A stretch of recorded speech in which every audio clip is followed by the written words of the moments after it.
Broken Brain is sponsored by Give a Derm, excellent and 100% natural skincare products. Go to www.giveaderm.com. Make sure to use the code Broken Brain at checkout for a 10% discount. The Broken Brain.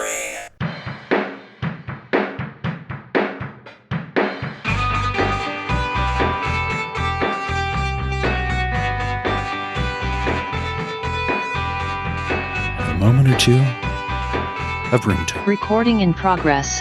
Got to get that sweet, blessed room tone for taking out whatever audio problems that, I caused by recording in open air here in my office, Got to get the right mic. That's the little, I didn't ever pause for room tone, so there we go. Okay. I just talked over it. That's not room tone. Oh, no. Oh, well, hey, welcome back, everyone, to the Broken Brain. Glad to have everybody here. We are either just wrapping up or coming out of October. It's November, probably, by the time I post this. We'll see. Y'all could be the judge. It'll be like next May. Everyone's like, what is he talking about? Oh, little behind the curtain, a lazy editor. So I'm really, really privileged today to be joined by my old friend and colleague, Chris Tittle, coming to me, I just discovered, from Oregon. We've kept in touch mostly online, right? Or through text. Right. I didn't realize you'd moved. Right. Yep, I'm an Oregonian now. Awesome. And you two wonderful dogs behind you. I can see right there. That's for anybody out there, our patrons who get to watch the videos of these interviews. Mostly you're the ones who get to see it. You can see these beautiful dogs. There you go. Join Patreon just for that. Right. They're quite therapeutic still, even remotely for people. They're like, oh. It's exciting for me to get to talk to you. Podcasters fall into that risk of never talking to anyone if we don't record it. But it's exciting because Chris and I got to work quite closely together. You were part of we shared practice, and we worked with many clients and families together in private practice.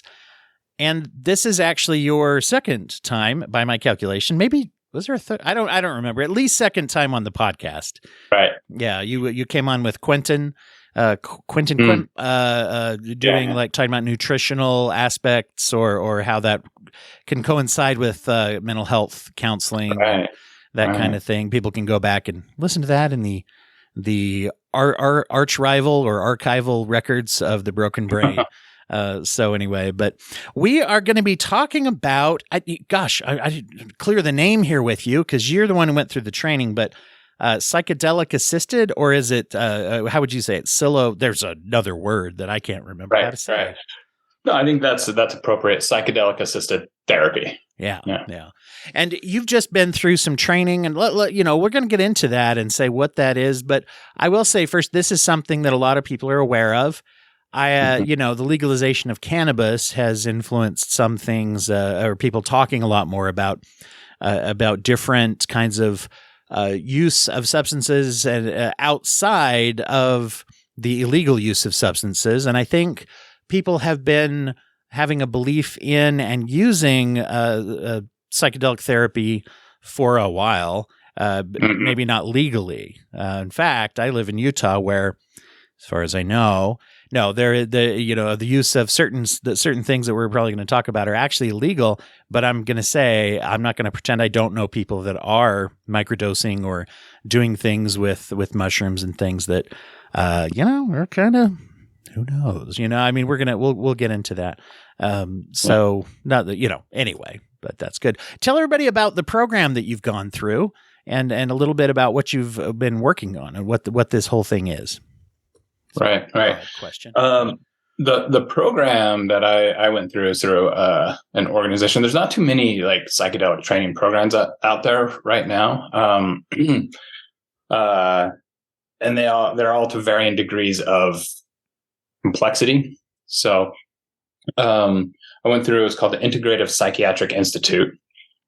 They're centrally located in Boulder. They now have a secondary office space in Eugene. I was the third cohort to go through, and there was about 300 people throughout the country and throughout the world. Like there was somebody in there I had met from New Zealand, involved with this. And this one, they were a little more stringent on who can sign it, who can be accepted into the program. You have to have had at least a graduate level degree in some sort of helper field, whether it's through your professional counselor or psychiatrist, several psychiatrists, doctors, physicians in there, psychologists, that spectrum. So, okay. And then the focus was on 3 different substances or medicines, is what we'll call them. Ketamine. So I love, ketamine, by the way, that I went to pot instead of ketamine. I've done episode after episode about ketamine, and I was just like, marijuana. But anyway, so ketamine, more medicinally studied so far, although there's other blah, blah, blah. So ketamine. Right. Ketamine. And then MDMA, which is, they've partnered up with MAPS on that, which is probably going to be like legalized in the next year for the treatment of PTSD. That they're really, it looks really optimistic for 2024. Awesome. And then psilocybin. Okay. So each are kind of at different stages of legality and availability. Ketamine being legally available to people. It's used off-label for the treatment of depression. So throughout this program, there's also an experiential aspect to it. So I went to a clinic and did ketamine as if I was a patient, which is, as a therapist going into this, like, you don't have to go, like in other professions, you don't have to go get a heart surgery to be a heart surgeon, right? But this is kind of different. It means a lot to patients down the road if you can say, like, here's what the experience is. And so I've done that. MDMA, they put a pause on it because they're waiting on the FDA rescheduling. And so if they're giving experiential things, they don't want to look at it as marketing. That can confound it. So they paused all those. Oh, that's interesting. I hadn't thought about that. Yeah. They kind of, so the training I've done with MDMA is like 75% there. And then while we're doing this, then other options will become available to kind of shore that up. Because once it becomes legal, they need to have people to provide it. Mm-hmm. So they're hoping to have 10,000 clinicians trained, I think is the number they're aiming for. But I don't know where they're at on that. So. Yeah. Okay. Wow. That's a lot. That's a lot of clinicians, but also it's really interesting to see this come out. Now, when we say, how do you, gosh, I always mispronounce the word, by the way. It's a psychosilium. How do you say that? Psilocybin. Okay, there we go. Mushroom. Yeah. It's mushrooms. I mean, right. I mean, that's what people know, kind of as you said. Yeah. So it's psilocybin is like a type of mushroom, mm-hmm. And the chemical within it that can be extracted is called psilocybe. When it gets processed, in our body metabolized, it converts it to psilocybe. I believe I'm saying that right. And psilocybin is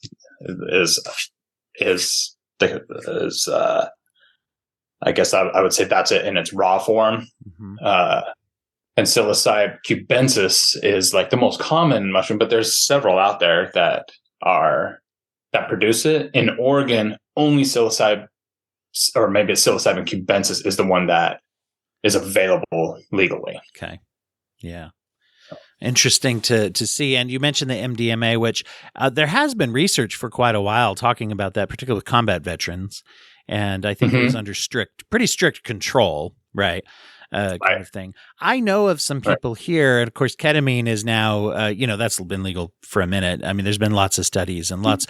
Also, personally, the clients I've known and some other people outside my practice, everyone that I know that's not true. It's something like 80% have at least some, 80 to 85% have at least some improvement, and many tremendous mm-hmm. improvement.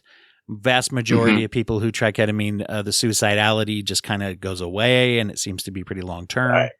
I do know of one practice in particular. I'm sure there's some others, but one practice in particular that is doing psychotherapy sessions while the ketamine is being administered. And so I've met a couple of people who have done that as patients and have had some tremendous experiences. But So with all these things, let's maybe get into some of the benefits and the reasons why this is becoming cool. And I think it's important people realize this isn't just like a cool new fad. There's a lot of like compelling research and things that are being done, right? Right. There's a lot happening here. And like MDMA, for example, I think we'll no longer call that a psychedelic. They've just kind of lumped it in because it's kind of an alternative. And I think there's some cultural, how it became illegal and abused over the years, that kind of lumped it into this category. Right. And you even hear people say still, they'll say things like, wow, if mushrooms or ecstasy or even ketamine, I've heard people say, boy, if that made you better from depression, I would have been better a long time ago. Chuckle, like because of party drug stuff. But let's talk about why that's different, or what it is, the benefits by the medical use of these things. Right. So that's a good example. Is like, why is this not working like naturalistically? There's some evidence that's coming out that for psilocybin that there is some naturalistic use benefits from it, which is just like taking it on your own out in nature, not in a therapeutic office type setting. That is not the case with the MDMA. In fact, it shows to be worse for most people because the plasticity. So it all of these produce some sort of plasticity in the brain, allowing it to change. But the plasticity is agnostic. It doesn't care where it goes. So if you're at a rave doing ecstasy or Molly, we don't know what the actual composition of that is, nor can we control the setting around us. Maybe it goes great. Maybe it doesn't. Plus, with street drugs and something someone hands you to party, you don't really know what the hell it is. Especially now that it's probably laced with fentanyl, and you're not going to just, if by getting better from your depression you mean you're not alive anymore. I mean, not to be silly about that, but it's like fentanyl's killing tons of people, obviously. Right. Yeah. So you don't really know, and it's not, as you put it. So what are some of the things that it does generally for the brain, and how does it help you? Each one kind of operates like differently, works differently in the mind. So for example, I was totally not on board with the MDMA. I was like, that does not sound interesting to me. It's an amphetamine that just sounds shady. But part of that is the cultural like education that I received.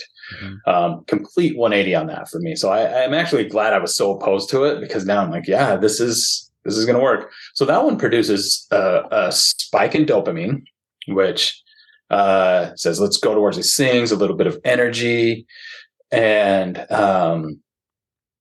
encouragement for motivation to keep doing the thing that is producing the dopamine.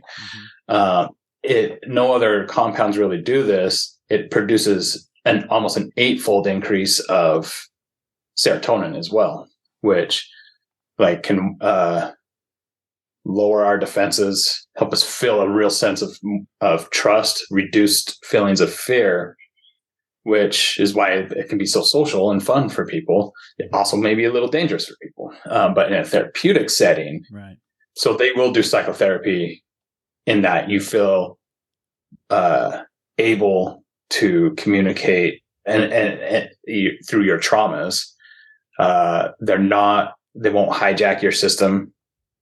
You also have more empathy for yourself and your past experiences, which is oftentimes at the core of trauma is, I should have done this better. Why did I do this? And you have real empathy for that. And that changes the perspective on the experience, providing new insights. Now I have had, this has only happened to me twice, and getting into that MDMA, like you said, once again, this is illicit use, but people who over the years have gotten maybe what they would call a pure form of it, done it not recreationally, but gone home, and Shroomin too. Once again, I mentioned, noticed people, but one time I had some people I knew that I was working with who mentioned that for them, referring to it as ecstasy or whatever, the MDMA, they sat down, they're in a relationship, they sat down and had huge talks about things that they were always too emotionally dysregulated to talk about. And all of a sudden it's like, we can talk about this betrayal trauma. We can talk about this. And I'm spinning off a little here. I'm not doing anything specific about these people, but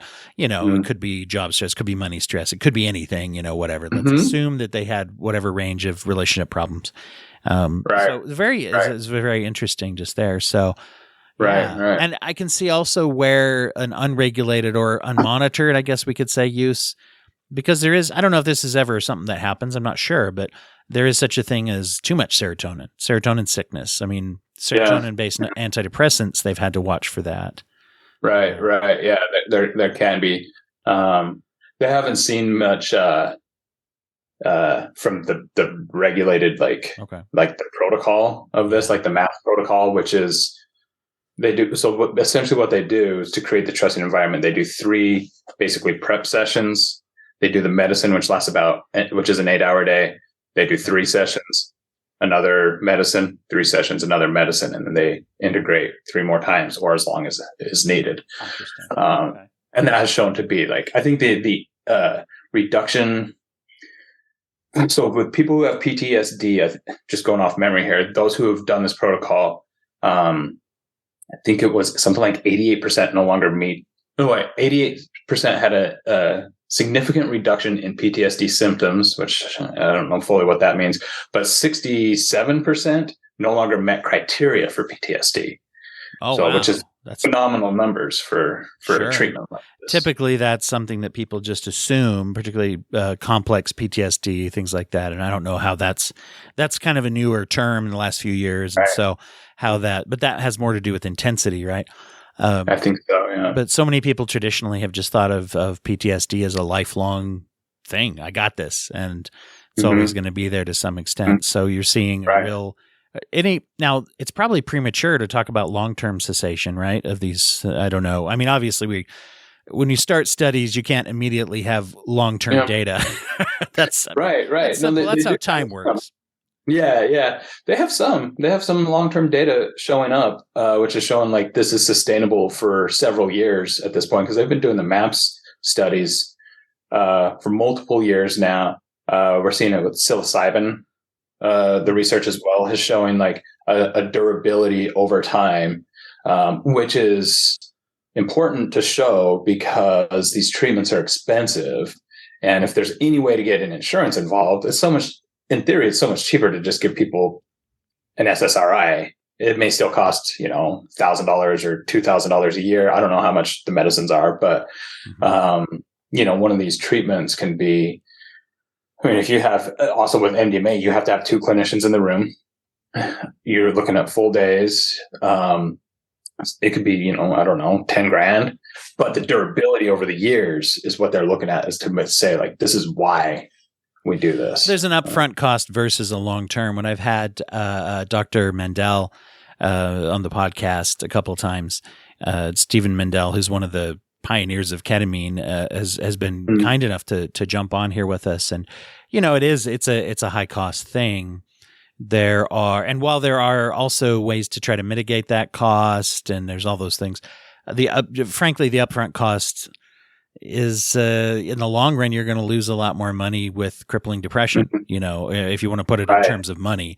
And then again, there's also like, how much would you spend on chemo if you had to, versus like, do you want to live a life where your quality of life sucks? And so now, that being said, I mean, this is prohibitively expensive for many people.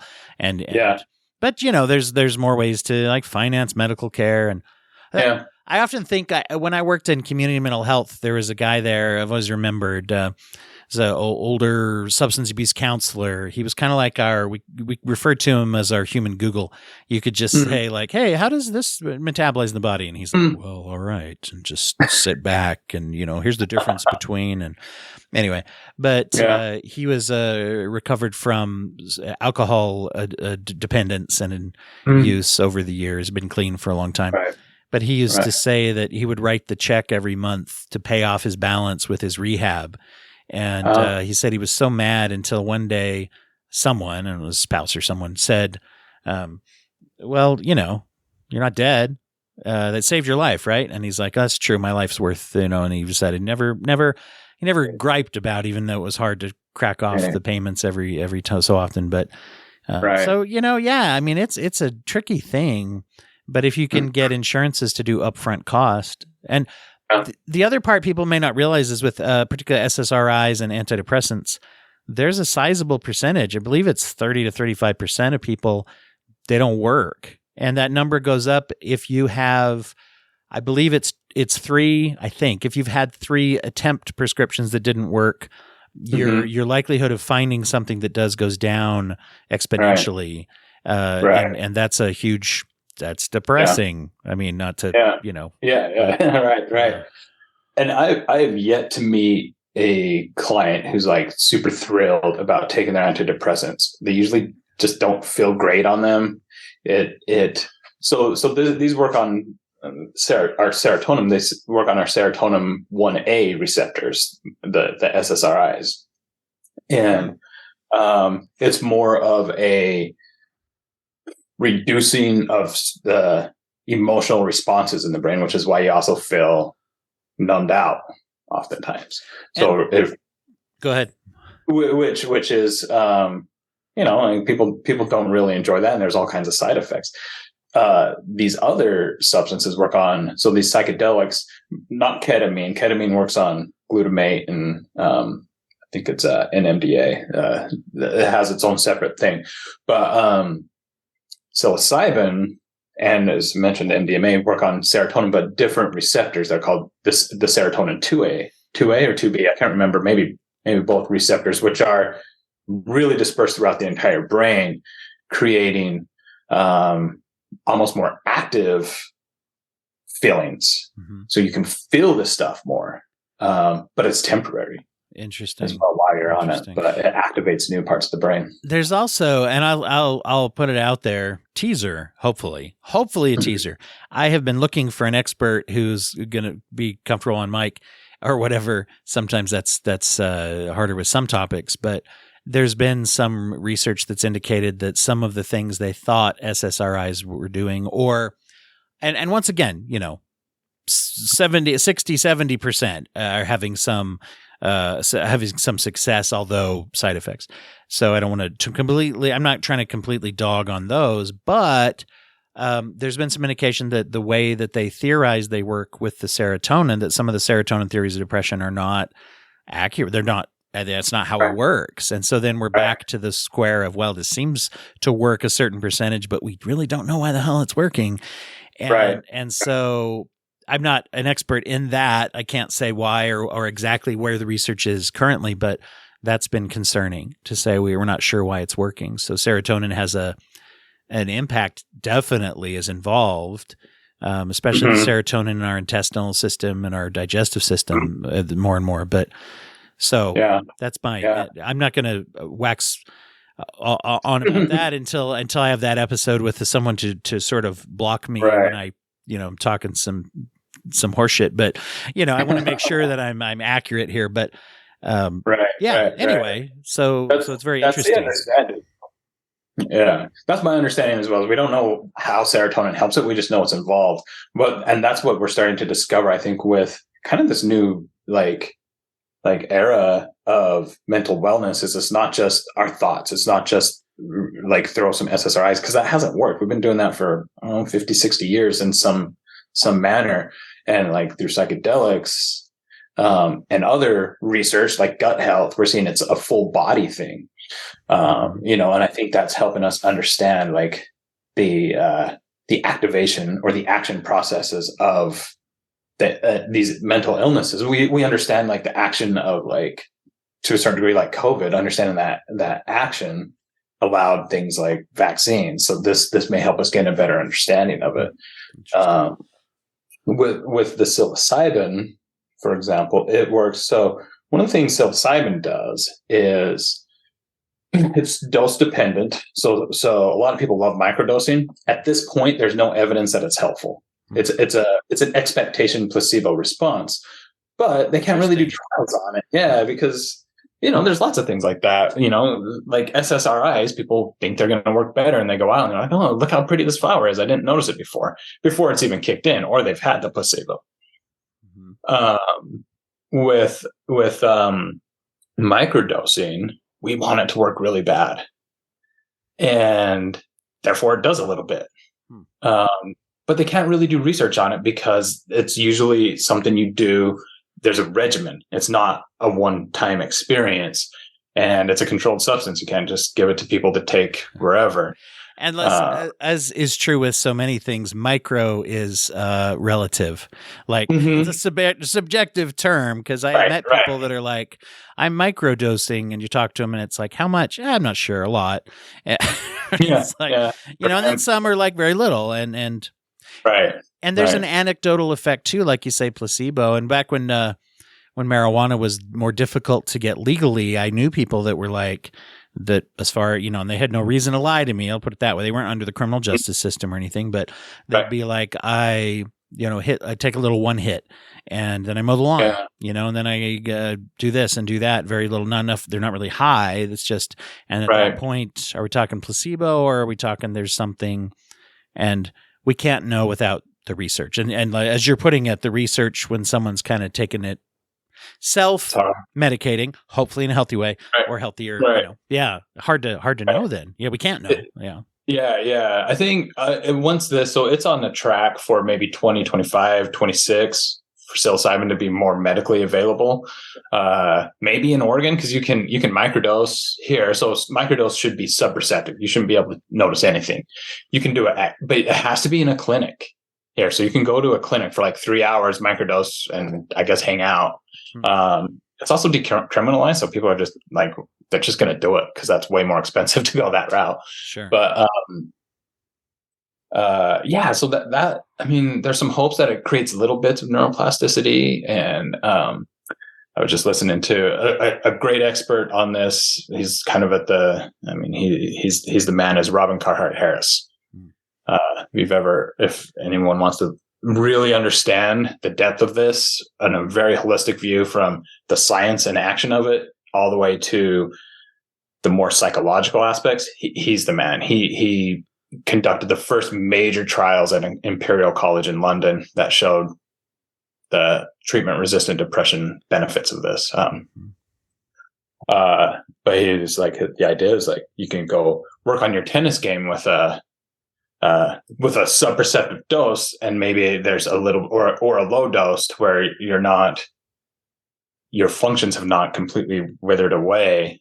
That maybe there's some plasticity to gain there.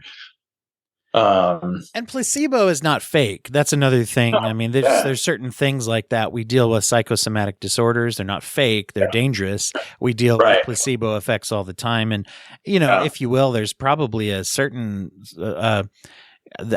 some research indicates that expectation of therapy working actually increases the efficacy of therapy, right? So it's not fake. It's like, and to be honest, if it helps somebody get off of hard drugs, or they stop self-medicating with sex or food, it's kind of like, to a certain extent, that individual doesn't care why it's helping, right? It just is. So that's like, but trying to say, is this the medication, or is this the giving someone a new hope? One thing I have known, I've talked to a couple of people recently who are in a sobriety as their goal, and for them, the microdosing, and is this placebo, or is this something that comes from the feeling of the effect, right? For them, microdosing was a way to interrupt a relapse process. It's like, oh, I'm relapsing, I'm fantasizing, I'm this. I take a few of these, mellow out for a few hours, and then I can attack it again with my sobriety goal. All of a sudden resets. Is that an inevitable effect of the medicine? From what you're saying so far, the indication would be no, but it could be very much a cognitive or emotional, kind of thing. So it's very interesting to see how this works together with people's experience. I'm somebody who I like to know. Like, here's what it is. And this, which is great for this space, because those beliefs, and so the psychedelics, like dose dependent, kind of break that stuff down. There's a good chance it is, like, there is something actionable. We just aren't at the point where we can do the research on it yet. And there's the case for lots of things over the years. Like meditation was one of those things. Seemed like it was very helpful. Now we have MRIs that show how it shows changes to the brain. Yes, right. Absolutely. And then, yeah, so there's a lot of that. And I think that the medicalization, the research and the medication actually working, some of those things I think are the future of our field. Yeah. Now, Yeah. I'm interested a little, I want to make sure we focus a little on the classification of what type how you approach this, because obviously on the one side as a psychotherapist we don't have prescription training or prescription rights. You can't administer medication. Right. On the other side there's some relationship with the counseling, like, legally what counts as counseling versus just kind of hoping or no helping through maybe coaching someone through their thought process and things like that. Right. You were telling me off mic that there's some interesting classifications of what you can legally do and approach this. Right. So in Oregon is kind of at the spearhead of this, so which is a little bit clunky. So they've said it is not therapy. It's like wellness, which was kind of the approach with cannabis, right? Like, you can utilize it, but there's no evidence that says here, this will treat this, even though there's a lot of it out there now. And I think some of that is FDA regulations and waiting for research to come in. And so in Oregon, you can train to be a facilitator. And so for me as a therapist, I'm separately trained as a facilitator, and I cannot cross-pollinate those two experiences. So if I work with somebody who wants to do psilocybin, I have to run it through this facilitator experience, and therapy is separate. It gets kind of complicated because it is a therapeutic experience. But you kind of have to delineate the two a little bit here. Yeah, it's an interesting way to approach that, and people may not kind of get the differentiation there, but it's pretty important, right? I mean, it's a pretty important classification we're doing now. What about, how does that intersect with, like I said, people who are doing psychotherapy while fully aware that someone is doing the wellness practice during? Did that come up? Does that come up at all, or what are your thoughts about that? I haven't experienced that yet. Of. Yeah, right. Someone come in the session. Yeah. That's a good point. That is a good point. I have had a client just take some ketamine and say, "Hey, I did ketamine before this appointment, just so you know," which is good to know. Okay, sure. Like, I'm glad they told me instead of like the week later. Yeah. Not like when I worked in court order substance abuse, and there were plenty of people that did heroin before but they didn't want you to know that. Right. Right. Yeah. But not to get off. But anyway, yeah. So you haven't really seen, did they talk about that at all? Doing it with, so each substance is going to be, each medicine will be different. Ketamine, I could see there being some room for it. It's a dissociative process. So oftentimes it's better to just let the person go through the experience. And the facilitator is to just observe it and maybe hold on to a few things that the person maybe observes or says or does, and maybe make note of it. And they call it like plant a flag there, or anchoring it. We can come back to this later. We don't want to interrupt the process that you are going through. So psychedelic means psyche revealing. So you as a therapist or a facilitator do not want to interrupt that process. And so whatever shows up, shows up. So ketamine is a much more brief experience. It's an hour and a half, maybe 2 hours. Psilocybin can be 4 to 8 hours. And so when you're with the person, oftentimes they're just quiet and having their experience. Oftentimes they experience big emotions. Oftentimes it's very difficult, and you have to kind of use your judgment. It's like, where do we intervene? Help remind them you are in this experience. Because it can be, when it's these higher doses, one of the things it does is I can get a little brain nerdy here, but it breaks down the function of the default mode network, which in the brain, a big part of that is its job is, here's who I am in reference to the world around me. Some parts of it, it can be tempting to say that's the ego, and it probably is a big part of it. But it's hard to limit something as complex as the ego to a brain structure. But so they call that ego dissolution throughout that. And so that can be quite scary for people. But when they're experiencing that, the brain is communicating, it's called through entropy, or becomes entropic, which it means like chaos. And in chaos, oftentimes, you can also find new perspective and new clarity. You're seeing things differently, hearing things differently. Interesting. So used in that would be a aspirational term in some ways then, whereas entropy usually we look at as a destructive force or deterioration is what we think. Yeah. Right. In some ways, like, I guess maybe unplanned entropy can be like psychoses and things like that, which it kind of is like the state, like it's kind of a state of being in psychosis because you're out of touch with reality.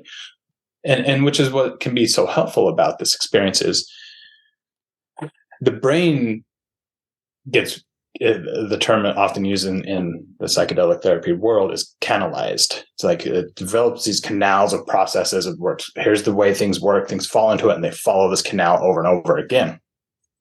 Very rigid.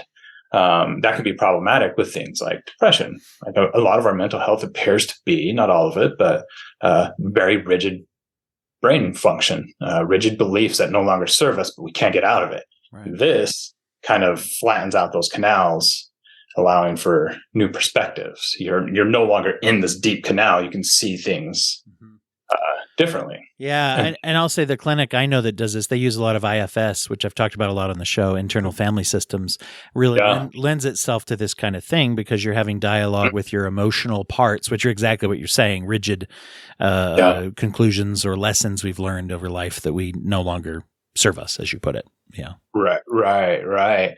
And so from a therapeutic perspective, you don't like, first off, the brain is in a very malleable state. So you don't want to interfere with that when you're a facilitator. You just kind of want to sit there and let them go through the experience, and you'll be able to tell when they start coming out of it. They'll be a little more coherent and maybe want to be a little more active. I mean, usually when somebody's on these heavy doses of psilocybin, they're not wanting to go walk around a lot. like you feel like right. You know, my experience when I did my experiential training, I felt like an old man. Like I felt like I was like walking around with a cane and and all that stuff because you're all the rules and functions of your body, like those have all dissolved. Wow, it's a fascinating thing, and I'm looking forward to seeing how it goes on in the future.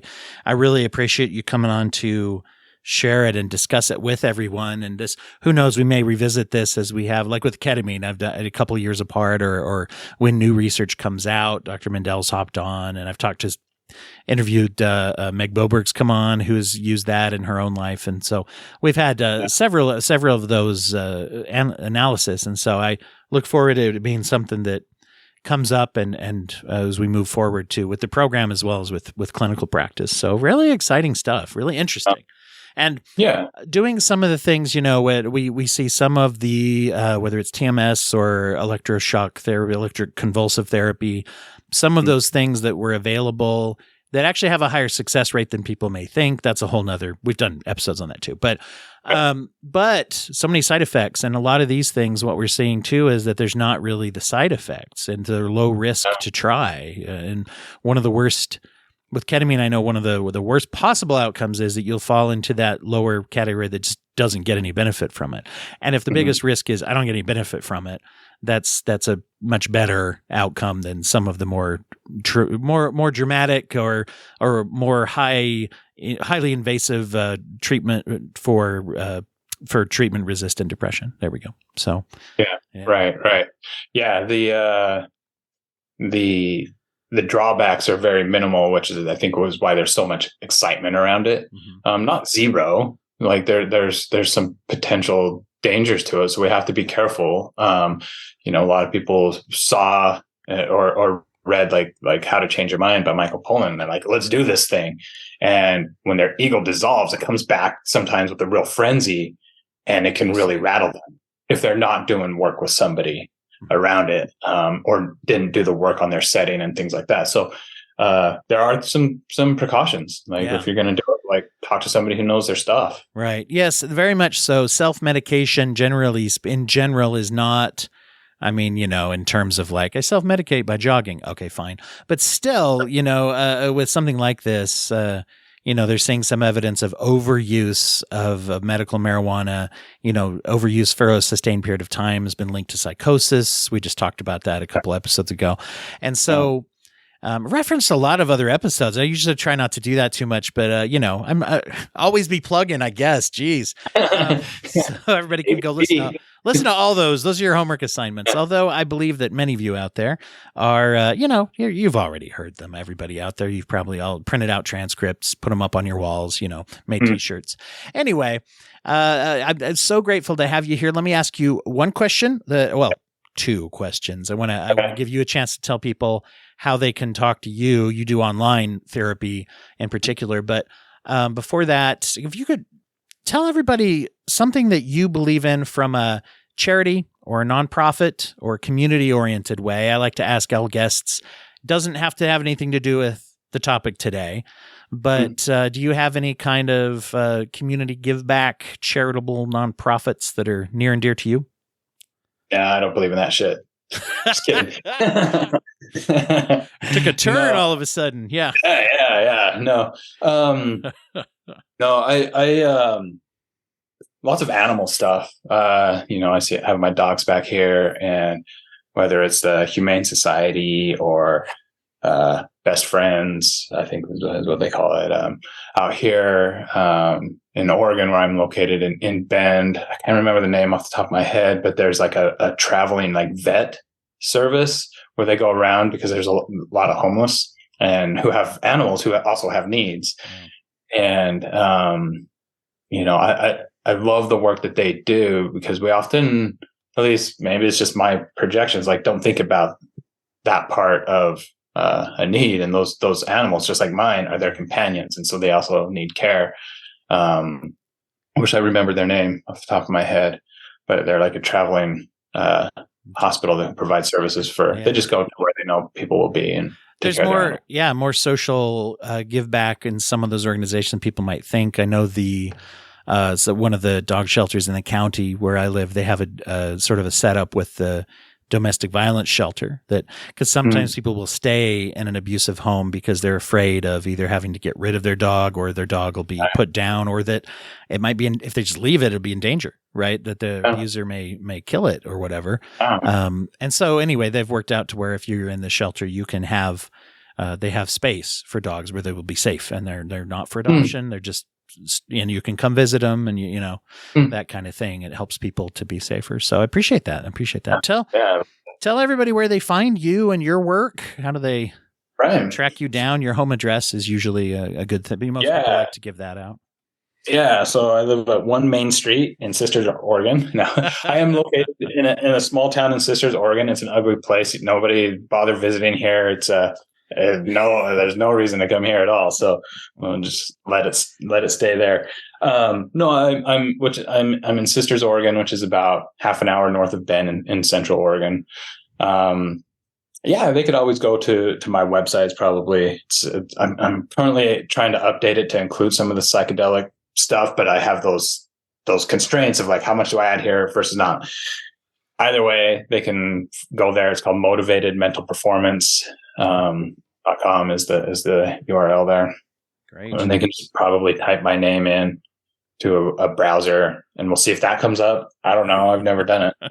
Hopefully there's no Chris Tittles that have been canceled or anything, right? Right. Yeah. Right. I just typed it in, and it came up with my Psychology Today profile. So that's another way. And you are, and whatever, and people can investigate this depending on where they live or anything. But I know you're licensed in a few states, and that you have worked through. And so what I'm trying to say is, for some of you out there listening, it might be worth a check. Chris is probably available for coaching or counseling online, and I don't know that he's accepting them now, but I'll say this, in all the people I've worked with and who worked for me over the years, through my practice and stuff, you're the best one.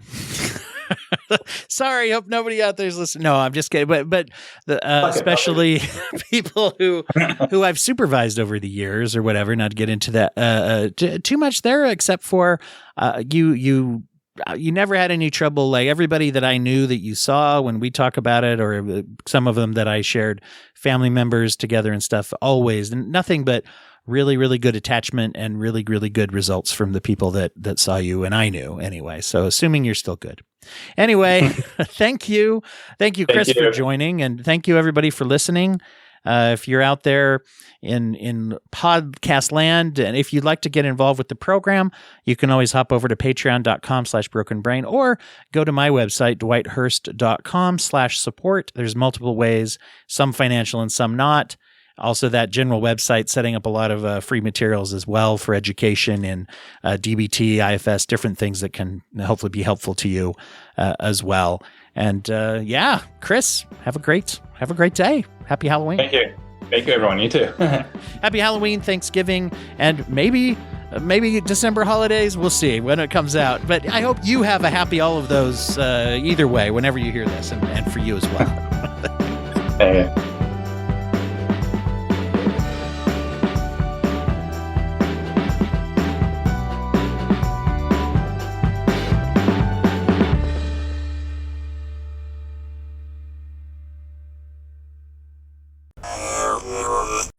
Thank you for listening to the Court and Parts Podcast Network. To listen to more Court and Parts shows, visit courtandarts.com.